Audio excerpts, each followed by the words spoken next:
तो कमी कर बेटा ओरी भक्त ऐसे जाना जे देही उदास भक्त ऐसे जाना जे देही उदास केले आशा पाश निवारोने विषय तो त्यांचा झाला नारायण नावडे जनधन माता पिता निर्वाणी गोविंद मागे पुढे काहीच साकडे पडून येते विषय तो त्यांचा झाला नारायण नावडे जनधन माता पिता तुका म्हणे सत्य कर्मा व्हावे सहाय्य तुका म्हणे सत्य कर्मा व्हावे सहाय्य घातली अभय नरका जाणे विषय तो त्यांचा झाला नारायण नावडे जनधन माता पिता विठ्ठला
सहस्त्रमूर्तये सहस्रपादाक्षि शिरोरुबाहवे सहस्रनाम्ने पुरुषाय शाश्वते सहस्रकोटिरयुगधारिणे नमः देवाधिदेवा जगत्रय जेवा परियेशी केशवा विनंती माझी माझी वाणी तुझे वर्णे गुणनाम ऐशे देई प्रेम काही कळा नमो सद्गुरु तुकया ज्ञानदीपा नमो सद्गुरु सच्चिदानंद रूपा नमो सद्गुरु भक्त कल्याण मूर्ती नमो सद्गुरु भास्करा पूर्ण कीर्ती जोडून या करा चरणी ठेवे तो माझा ठेवे तो माझा पैसा घेवे नंदी माझी पंढरी माता पैसा घेवे नंदी माझी पंढरी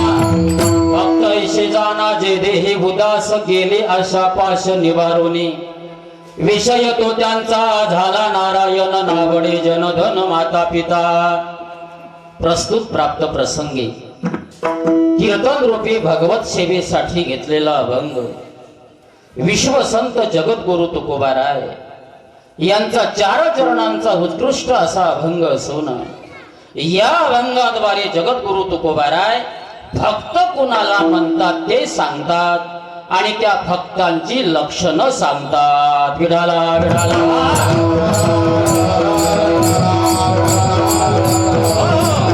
कीर्तन रूपी भगवत सेवेला प्रारंभ करण्यापूर्वी कार्यक्रम संबंधाने थोडा परिहार द्यायचा आणि तो म्हणजे असा तुमच्या टेंभुर्दरा या गावचं ग्रामदैवत आप्पा स्वामी महाराज रमाई महाराज यांच्या वार्षिक उत्सवानिमित्तानं दरवर्षीप्रमाणे याही वर्षी ग्रंथराज ज्ञानेश्वरी पारायण, श्रीमद भागवत महापुराण कथा आणि हा अखंड हरिनाम सप्ताह सुरू आहे.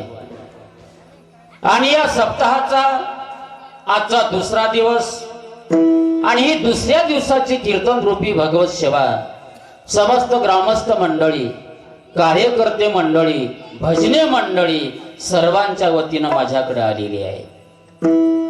कार्यक्रमाचं नियोजन खूप छान आहे. मंडप डेकोरेशन चांगलं आहे, माईक सिस्टीम चांगली आहे, मृदंगाचार्य तर एक नंबर आहे. टाळे वाजवा एकदा. तबला वादकही बघायचं काम नाही, नाही का? माझं भाग्य दादा. तबला मृदंग बघून मला सातारकर महाराजांच्या कीर्तनाची आठवण आली. नाही फक्त मला सातारकर महाराज करू नका म्हणजे झालं. तेवढा मोठा मी नाही, मी दिसायलाही छोटा आहे.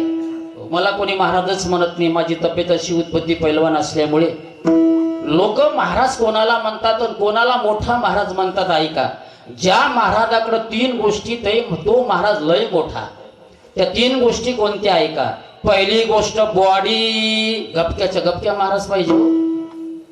दुसरी गोष्ट गाडी नाही, आणि तिसरी गोष्ट दाढी नाही.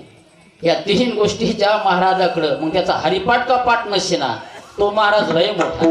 आणि माझं एक वाक्य ऐका, अरे ज्याचा वेदांत पाठ आहे त्याचं धोतर फाटलेलं आहे, आणि ज्याचा हरिपाठ पाठ नाही त्याचं जॉकेट 4000 रुपयाचं आहे. टाळ्या वाजवा की हो. कळते ना बोलणं. 1च घंटा मी कीर्तन करणार आहे, कारण दिवसभर भागवत कथा करावी लागते दादा. आणि मी उत्सवात कार्यक्रम करतो, कारण स्वतः गायनाचार्य, स्वतः मृदंगाचार्य आहे. मी तालबद्ध स्वरबद्ध आहे. चांगल्याला मी सुसू देत नाही, पण भजनात तो रंग दाखवू नाही माणसाने. कारण भजनामध्ये कीर्तनामध्ये कसं असते, तुम्ही आम्ही खेळी मेळी, बरोबर आहे का नाही? गदा रोळी आनंदे. इथं आपले अवगुण दाखवू नये, गुण दाखवावे. बरोबर आहे की नाही? कळते ना माझं बोलणं? तुम्ही बोलत ना म्हणजे झोपायला लागले नाही तुम्हाला. लय घंटा लय वेळ कीर्तन करणार नाही दादा. खूप नियोजन चांगलं आहे. तबला वादक आमचे विशाल भाऊ, मृदंग वादक आमचे कार्तिक महाराज. आणि तुमच्या गावात येण्याचा योग दादा कार्तिक महाराजांमुळे आला. तुमच्या गावातलं माझ्या कोणी ओळखीचं नव्हतं, मी तुमच्या ओळखीचा नव्हतो. मागच्या वर्षीच्या याच कार्यक्रमामध्ये कार्तिक महाराजांनी तुमच्या गावातले जे कार्यकर्ते आहेत ना, आमचे रामराव मामा राठोड, देवरावजी, दशरथरावजी, पुन्हा शेषराव महाराज, भीमराव महाराज, अर्जुनराव सरपंच नाही, हे सर्व कार्यकर्ते यांनी फोन नंबर दिला. मागच्या वर्षी यांनी फोन लावला, तारीख घेतली, पण नोटकरी गोटनची लरकरी ते विचारू लागले पैसे किती. मी त्याला 3 वाक्य सांगितले. मी म्हणलं, मी कार्यक्रमाचे लोकाला पैसे मागत नसतो, दिले तर सोडत नसतो, कमी पडले तर नाराज होत नसतो, आणि जास्त दिले तर वापस करत नसतो. हे मंडळी लय हुशार. लय गावचे कार्यकर्ते बघितले कार्तिक महाराज. ज्या महाराजाला जिरवायची त्यानं इथं याव टेंभूर दर्याला. लय हुशार. 60 वर्षाचा अनुभव आहे. यांनी 60 वर्षात बरेच कीर्तनकार, बरेच भागवतकार वाटी लावले. हे साधे नाहीत, हे येडे होऊन पेढे खातात. आमच्या जवळ गेले गोड गोड बोलतात, वाटे यायला काही कळत नाही का नो, पण लय हुशार आहे ते, लय तज्ञ. आणि खरोखर या गावात खरोखर ज्ञानवान आणि गुणवान लोकांची किंमत करणारा गाव दादा हे टेंभूर आहे. टाळ्या वाजवा एकदा. इथं आजही ऐका, इथं आजही गुणवान ज्ञानवान लोकांची किंमत आहे. ओरिजिनल लोक पाहिजे, तो इथं टिकतो. इथं येरा गबाळ्याचे काम नाही. गबाळ्या महाराजन, गबाळ्या गायनाचार्य, गबाळा मृदंगाचार्य हेच फेकून देतात हे लोक. ते साधे नाही दादा. मला लय अनुभव आला 2 दिवस या गावात राहून. मी विचारच करायला पागलच झालो. मला मी 1995 पासून कार्यक्रम करतो, 30-35 वर्ष झाले. एवढं गाव कुठं नाही बघितलं बापू. म्हणलं आप्पा स्वामीची कृपा आहे तुमच्या गावावर दादा. कार्तिक महाराजांमुळे मागच्या वर्षी कीर्तन सेवेचा योग आलता. या वर्षी आप्पा स्वामीच्या कृपा आशीर्वादानं, तुमच्या सुद्धा आशीर्वादानं मला भागवत कथेचा योग आला. आणि मी रेकॉर्ड ब्रेक केलं. 2 दिवसात कार्तिक महाराज जेवढे लोक कार्यक्रमाला येत नव्हते, आज अर्धा मंडप भरून दाखवला मी. अर्धा मंडप. कारण माझी भागवत कथा थोडी इतर महाराज लोकांपेक्षा वेगळी असते. नुसतं कथा मी वाचत नाही, लोकाला जागृती देतो, लोकाला संघटित करतो. धर्म कशाला म्हणतात नाही, हिंदू धर्माची नीती मूल्य काय आहेत वारकरी संप्रदाय काय शिकवून देतो आहे हे सुद्धा कथेच्या कीर्तनाच्या माध्यमातून मी लोकांना जागृत करत असतो. लोक तुमच्या गावचे लय हुशार लोक मंडपात बसून कीर्तन भागवत ऐकत नाहीत, मंडपाच्या बाहेर घरी बसून कुठून तरी ऐकतात, बरं वाटलं तर इथं येऊन बसतात. म्हणजे हे काय साधे आहेत का होय? साधे नाही. टेंभुर्णीचे लोक ध्यानात ठेवा. हो, सुंदर नियोजन आहे. आणि गायनाचारी मंडळी तर बघायचं कामच नाही, एक एका होनी बळी रे. त्यामध्ये आमचे आदरणीय उत्कृष्ट गायनाचार्य, संगीत विशारद, संगीत अलंकार खडकगिरी या गावचे आमचे मित्र हरिभक्तीपरायण दिगंबर महाराज पाटील. टाळ्या वाजवा त्यांच्या करता. लय गोडा आवाज आहे बरं महाराजांचा. त्यांच्या गावामध्ये पुढे एक मोठा सप्ताह आहे. मला त्यांनी फोन लावला तारीख घेण्यासाठी, पण तारीख रिकामी नाही सापडली दादा. हो, कारण मला भरपूर तुमच्या आशीर्वादानं कार्यक्रम आहेत. मोठे माणसं आहेत ते, माझ्यापेक्षा तब्येतीनं मोठे नाही का, आवाजानं मोठे नाही, सगळंच संपत्तीनं मोठे. हो म्हणा न मान नका हो म्हणा, श्रीमंतीनं मोठे नाही का. मी त्यांच्या पुढे कसं ते अफजल खान शिवाजी महाराजांनी गत झाली बाबा आपली. हो, चांगले माणसं आहेत आणि तालबद्ध शुद्ध वारकरी सांप्रदायिक माणूस आहे दादा. शुद्ध वारकरी तुमच्या भागातलं वैभव आहे. आणि हे तर बघायचं काम नाही, आमची भावकीची नाही गो. पण भावकीचं काही पटत नाही. काही तुमची माझ्याजवळ तुम्ही आली नाही, 2 दिवस झाले. लय लांबून लांबून वाकड्या नजरेनं माझ्याकडे पाहायचं. त्याला वाटे महाभावकीचा माणूस तिथं कसा काय आला, महापोटावर तर पाय देत नाही ना. मी नाही भाऊ तेव्हा पोटावर पाय देत. हो, नामदेव महाराज सुरुशे टाळी वाजवा त्यांच्याकरता. माझ्या संगीत भागवतामध्ये गायनाचं साथ करणारे आमचे दिगंबर महाराज, टाळी वाजवा. एवढं तर काम करावं बसल्या बसल्या. हा, त्याच्यानंतर बापू नाव विसरलो, ओळखले पक्की, भीमराव महाराज. वा, बसते तुमची तब्येत तुमच्याकडे पाहून वाटते मी असा असतो तर लई चांगलं झालं असतं. हो, पण ठेविल्यानंतर ते तैसेच राहावे. तुम्ही आज नवीन आले, काल नव्हते. पुण्यात राहता, कोण्या गावचे, काय नाव, रामदेवराव बापू नाही वा, सुंदर तुम्ही. हा, तुम्ही तुम्ही याच गावच्या, चांगली ओळख आहे तुमची. ती कालची टोपी नाही घातली, जय ते काय होतं टोपीवर का काय होतं, ती टोपी चांगली असते. स्वाभिमान ठेवा आपल्या जातीचा. आणि भीष्माचारी परमार्थातले आमचे बापू, यांचं नाव काय, यशवंत महाराज. आणि गजानन बाबा नाही, शेगावचे गजानन बाबा अवलिया नाही, अवतरले जगताराया. हे बापू कोण्या गावचे, याच गावचे का, विनेकरी तुम्ही. आणि चौकदार बरं आहे, नवीन आहे जरा. चौकदाराला कळत नाही महाराज कुठे येते. मी तिकडं बसेल, हे गावात हिंडायला लागला महाराज कुठे. त्याला मला कुठे हिंडागला. महाराज मी नवीन हो, सांभाळून घ्या. मला मग आता बोलत नाही ना. दुसऱ्या चौकदाराला वापस पाठवलं असतं म्हणलं. नवीन सून आहे, नवीन सून घरात आली की तिला लय वस करू नये नाही, समजून घ्यावं. मी बसलो त्या रेवण बापूच्या घरी, फेटा बनवून वाट पाहत. या चौकदाराला, हे चौकदार तिसऱ्या घरातच घुसलं तिकडं मला बघायला. हो, सुंदर नियोजन आहे दादा. आनंद खोपी. आता 1 तास उरला खटवांग राहायची. सुंदर अभंग सोडवायचा आहे. तुम्हाला झोपा येणार नाही, कंटाळा येणार नाही. मस्त फ्रेश मध्ये कीर्तन ऐकायचे नाही का. कीर्तन भागवत कथा कशी ऐकायचा, रोते रोते हसना शिको, हसते हसते रोना. हाती नाही येणे, हाती नाही जाणे, हसत जगावे, हसत मरावे, हे तर माझे गाणे नाही का. असं जीवन जगा. असो सुंदर तुमच्या गावामध्ये भागवत कथा चालू आहे. भागवत भागवत भागवत म्हणजे काय, ऐका ना दादा.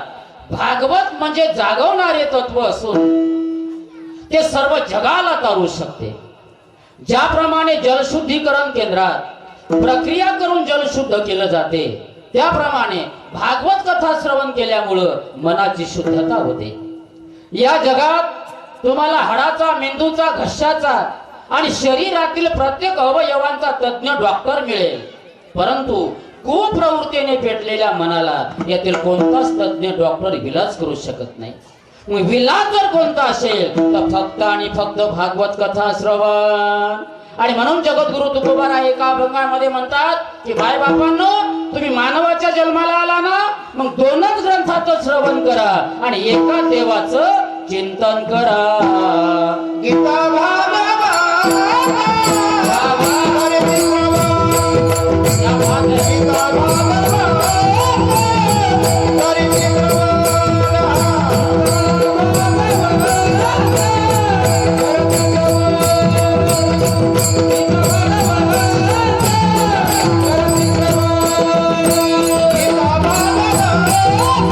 Bye.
मृदंग तबला वादक आणि एवढे सुंदर गायक बघून मला वाटतं रात्रभर कीर्तन सोडू नाही का हो? पण उद्याला आपल्याला गुलाबजाम खायचे. उद्या गुलाबजामची पगडे टाळी वाजवा एकदा. तुमच्याच गावातले सुपुत्र जे शिक्षक आहेत आमच्या वाशिम जिल्ह्यामध्ये त्यांची ड्युटी होती नाही का. रेवंत बापू यांचे चिरंजीव, त्यांचं नाव काय मास्तरचं? गोकुळ भाऊ नाही का, गोकुळ मास्तर. आमच्या वाशिम जिल्ह्यामध्ये त्यांची ड्युटी होती बरं का. माझ्या गावाजवळ त्यांची ड्युटी होती. त्यांना माझं गाव माहिती आहे कसं आहे काय. माझी संस्था सुद्धा त्यांनी बघितलेली आहे. हो, गुलाबजामचे उद्या पंगत द्यायला लागले. त्यांच्याकरता टाळी वाजवा एकदा गोड. आणि ऐका आता विषय काय चालू आहे. तुकोबाराय म्हणतात तुम्ही 2च ग्रंथाचं श्रवण करा. 2 ग्रंथ कोणते ऐका? गीता आणि भागवत. तुम्ही म्हणाल महाराज जगद्गुरु तुकोबाराय गीता आणि भागवतच श्रवण करा असं का म्हणतात हो? उत्तर ऐका. माणसाने कर्म कसं करावं गीता शिकविते आणि कर्म करल्यानंतर कसं मरावं ही भागवत कथा शिकविते. पण हे ऐकून तुम्ही म्हणाल महाराज मरायचं कुठं शिकावं लागते का? अहो, विष घेतली की मरण येते, फाशी घेतली की मरण येते, आत्महत्या केली की मरण येते आणि त्यासाठी कुठं भागवतन कथान कीर्तन ऐकावं लागते का? तर ऐका ना दादा, इकडे बघा ऐका ना दादा. अरे मरण शिकण्यासाठीच परमार्थ आहे. पुन्हा माझं वाक्य ऐका. मरण शिकण्यासाठीच परमार्थ आहे. तुमचं आमचं मरण म्हणजे अधोगती आहे. आणि म्हणून भगवान